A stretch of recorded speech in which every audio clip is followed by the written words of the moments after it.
Bismillahirrahmanirrahim. Assalamualaikum warahmatullahi wabarakatuh. Yang saya hormati dosen pengampu mata kuliah Akuntansi Keuangan Menengah, dalam hal ini Ibunda Diah Ayu Gustianingsi SPD MAK, yang saya cintai dan yang saya banggakan, teman-teman kelompok. Pertama-tama, marilah kita memanjatkan puja dan puji syukur atas kehadirat Allah Subhanahu wa taala, atas berkat limpahan nikmat yang telah diberikan kepada kita semua, sehingga kita mampu menyelesaikan tugas video presentasi kelompok 8 Akuntansi Keuangan Menengah 2. Tak lupa pula kita kirimkan taslim kepada baginda Nabiullah Sayyidina Muhammad sallallahu alaihi wasallam. Dialah sang revolusioner sejati yang membawa kita dari zaman kebodohan ke zaman keilmuan seperti yang sekarang kita laksanakan ini. Perkenankan saya selaku moderator pada kesempatan kali ini. Pertama-tama saya memperkenalkan anggota kelompok. Jadi kami dari kelompok 8 akan membawakan materi sewa guna atau leasing. Jadi anggota kelompok kami terdiri dari 6 orang. Yang pertama, saya sendiri atas nama Muhammad Sahrul. Yang kedua, rekan Marwa Ramadhani dan Musdalifah, Agustina, Naomi, dan Muhammad Awal. Jadi saya sendiri mempresentasikan slide 1 dan slide 2. Kita langsung saja masuk ke materi. Jadi yang pertama itu ada pengertian, yang kedua permodalan leasing, yang ketiga fungsi leasing, yang keempat pihak-pihak yang terlibat, yang kelima mekanisme leasing, yang keenam teknik pembiayaan leasing, dan yang ketujuh kelebihan dan kekurangan. Jadi untuk selanjutnya saya serahkan ke teman kelompok berikutnya untuk melanjutkan presentasi ini. Baik, slide 4 dan 5 akan dibawakan oleh Marwa Ramadhani.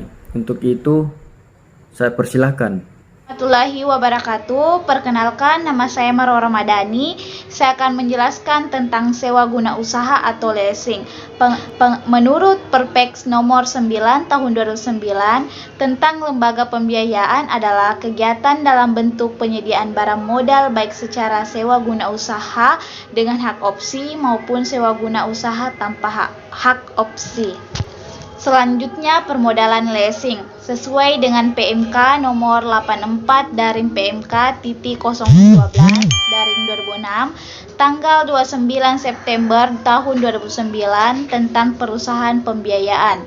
Jumlah modal disetor atau disimpan pokok dan simpanan wajib dalam rangka pendirian perusahaan pembiayaan.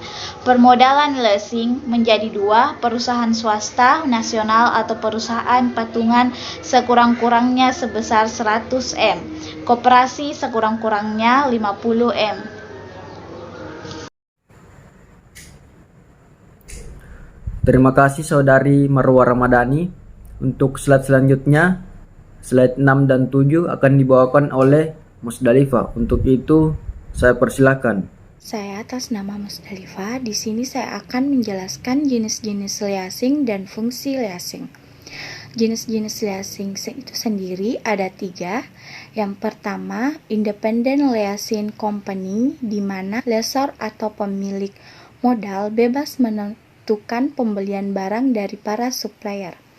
Yang kedua, lease broker atau purchase, di mana broker yang biasanya tidak memiliki barang maupun peralatan hanya berfungsi mempertemukan calon liase atau calon nasabah dengan lessor sang pemilik modal.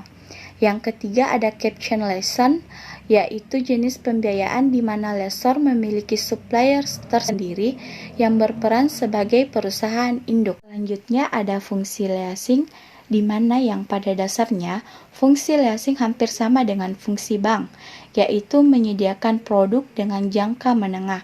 Bedanya hanya ketika bank konvensional menyediakan pinjaman berupa uang, sedangkan di leasing itu menyediakan pinjaman dalam bentuk barang yang akan dicicil maupun akan diansur. Terima kasih Saudari Musdalifah. Untuk slide selanjutnya, slide 8 dan 9 akan dibawakan oleh Agustina. Untuk itu saya persilahkan. Assalamualaikum warahmatullahi wabarakatuh. Saya Agustina dengan NIM 1912242. Di sini saya akan membahas mengenai pihak-pihak yang berkaitan tentang leasing dan mekanisme leasing. Pihak-pihak yang berkaitan tentang leasing ada 4. Yang pertama adalah lessor, yang kedua lasi, yang ketiga supplier, dan yang keempat adalah asuransi. Lessor di sini merupakan perusahaan leasing yang membiayai keinginan nasabah akan barang modal. Yang kedua lasi adalah nasabah yang mengajukan permohonan kepada lessor. Yang ketiga adalah supplier. Supplier di sini pedagang yang menyediakan barang yang akan dileasingkan sesuai dengan perjanjian. Yang keempat adalah asuransi. Asuransi adalah perusahaan yang menanggung risiko mengenai perjanjian antara lessor dan leasing. Selanjutnya ada beberapa mekanisme leasing yang perlu kita ketahui. Yang pertama, lasi bebas memilih dan menentukan peralatan yang diinginkan. Yang kedua, lessor mengevaluasi kelayakan kredit. Yang ketiga, kontrak ditandatangani oleh supplier dan juga lessor. Yang keempat, lasi menandatangani tanda terima. Yang kelima, supplier mengirim peralatan ke lokasi lasi. Yang keenam, supplier menyerahkan tanda terima. Yang ketujuh, pada saat yang sama, lasi dapat menandatangani asuransi yang telah disetujui oleh lessor. Yang ketujuh, memberikan dokumen pelengkap. Yang kedelapan, lessor membayar peralatan yang di lease ke supplier. Oke, terima kasih Saudari Agustina. Untuk slide selanjutnya, slide 10 dan 11 akan dibawakan oleh Naomi. Ya, terima kasih atas kesempatannya. Di sini saya akan menjelaskan tentang teknik pembiayaan leasing. Dalam teknik pembiayaan leasing, secara garis besar dibagi menjadi 2 kategori, yaitu yang pertama finance lease atau sewa pembiayaan, yaitu suatu bentuk pembiayaan dengan cara kontrak antara penyewa dan orang yang menyewakan atau biasa disebut dengan lessee, dengan memberikan hak opsi kepada orang yang menyewakan di akhir periode sewa. Dan yang kedua yaitu operating lease atau sewa operasional, yaitu bentuk pembiayaan dengan cara kontrak antara penyewa dan orang yang menyewakan dan tanpa memberikan hak opsi pada akhir periode sewa. Dan juga jumlah pembayaran biaya berkala tidak mencakup biaya yang dikeluarkan untuk memperoleh barang modal dan bunganya. Terima kasih Saudari Naomi. Untuk selanjutnya slide 12 sampai selesai oleh Saudara Muhammad Awal. Untuk itu saya persilahkan. Assalamualaikum warahmatullahi wabarakatuh. Saya Muhammad Awal, NIM 1912141. Oke, selanjutnya saya ini akan menjelaskan kelebihan dan kelemahan leasing atau sewa guna usaha. Leasing sebagai alternatif sumber pembiayaan memiliki kelebihan-kelebihan dibandingkan dengan sumber-sumber pembiayaan lainnya. Yang pertama itu sistem pembiayaannya penuh, artinya transaksi leasing sering dilakukan tanpa perlu uang muka dan pembiayaannya itu diberikan sampai 100%. Kedua, lebih fleksibel. Dipandang dari segi perjanjiannya, leasing lebih luas karena lebih menyesuaikan dengan keuangan pengguna atau lessor. Ketiga, sumber pembiayaan alternatif. Artinya, leasing merupakan sumber pembiayaan lain bagi perusahaan tanpa mengganggu fasilitas kredit yang telah dimiliki. Keempat, off balance sheet.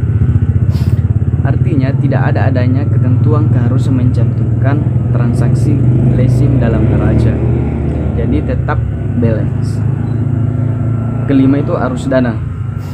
Keluasan pengaturan pembayaran sewa sangatlah penting dalam pencatatan arus dana karena akan mempunyai dampak yang berarti terhadap pendapatan pengguna.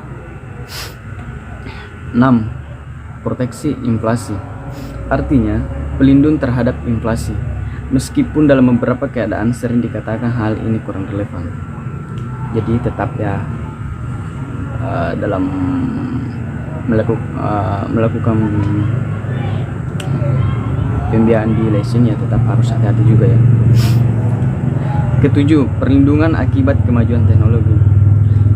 Dengan memanfaatkan leasing, lese dapat terhindar dari kerugian akibat barang-barang yang disewa jika ketinggalan model dan teknologi yang disebabkan oleh perkembangan teknologi saat ini.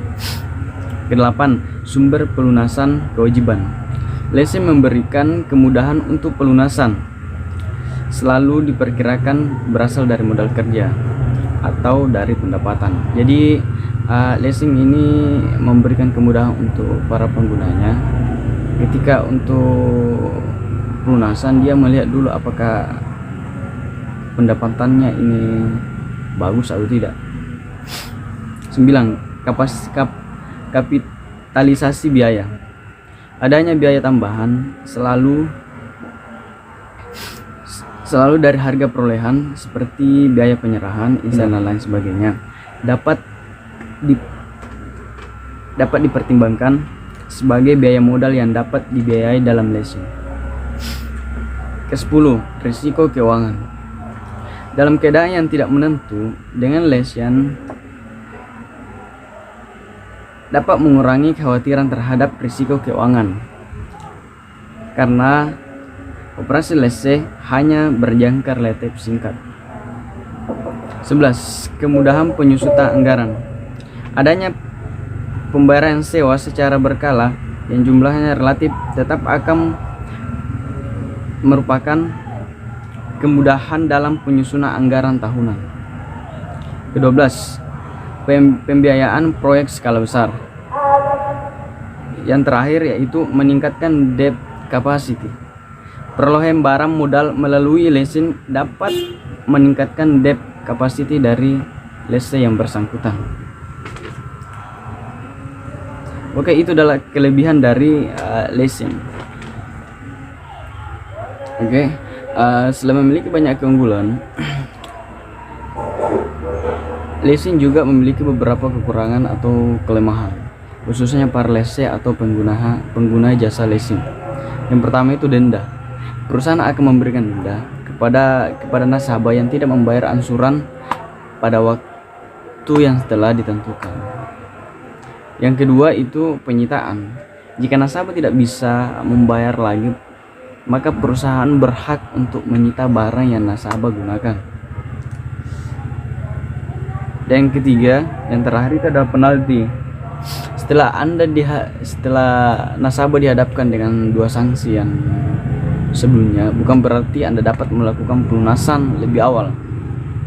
Artinya begini, pelunasan lebih awal kepada perusahaan justru tidak akan memberikan potongan bunga atau potongan harga, ataupun sebaliknya tindakan ini dinilai melanggar dan bisa kena penalti atau melanggar hukum. Terima kasih, itulah penjelasan dari leasing atau sewa guna usaha. Kurang lebihnya mohon dimaafkan.